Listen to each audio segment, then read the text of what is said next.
Hi, it's John Mitchell, Mayor of New Bedford, and this is another installment of the Mayor's Weekly Update.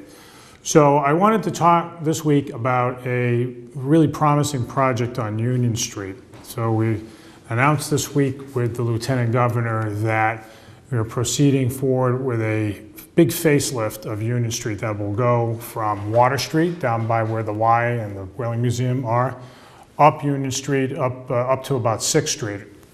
And the purpose of the project, it really is to start to knit together all the really great public and private investment that's taken place in the last couple of years in that area. We have, as I think a lot of people know, a number of restaurants that are moving in, a hotel, and a number of other projects that are in the pipeline that we think will really be able to come to life if they have the right public investments nearby. And so the city's putting in about between $1 and $2 million in underground work. A lot of the sewer lines and water lines are about 100 years old. They need to be replaced, so this will be a good opportunity for that. And the state is putting in about $2.5 million to do the surface work so that it becomes more walkable, it looks better, and it leads to more investment. And more investment means more jobs, means more opportunities for our residents, which is what we're all about. There are lots of folks to thank for this project. DPI and the Planning Department and Economic Development put together a really compelling application. The MassWorks program is, which is the state program where this money is coming from, is a very competitive program.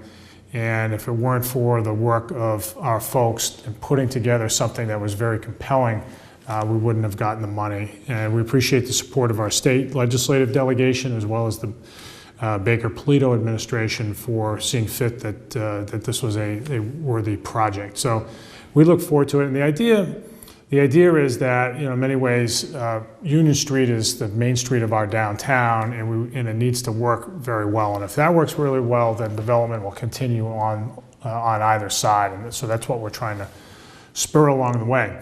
It is something that's going to take place starting in the spring. The construction will start in the spring, and it will be somewhat disruptive. There's no getting around that.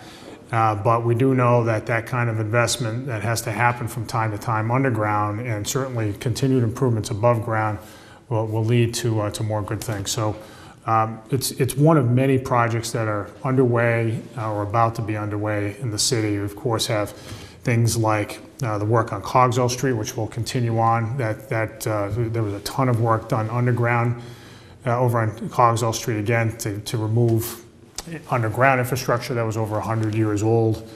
And now we're going to be doing the surface to make that look really sharp. The work on the rail bridge over Route 18, the Warm-Sutter Bridge, has really moved along well.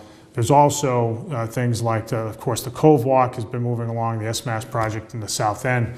And there will, in the spring, be the start of the next phase of the big Route 18 project, which will beautify that stretch of Route 18, but also allow better access between the neighborhoods and the waterfront, which is something that hasn't existed in 50 or 60 years. So we think that has a lot of promise as well. So what we try to do with all these projects, to get state money, to get federal money, is to continue to plan ahead, to get projects, loosely characterized as shovel ready. In other words, that if we've done some planning, we've gotten some permits, and then we go to the state and we say, or the federal government as the case may be, and say, hey, this thing's ready to go, and that puts us in a better position to get funding. So that's how we keep it all going. There's more to come, and we're going to keep the pedal to the metal. So until next week, this has been the Mayor's Update.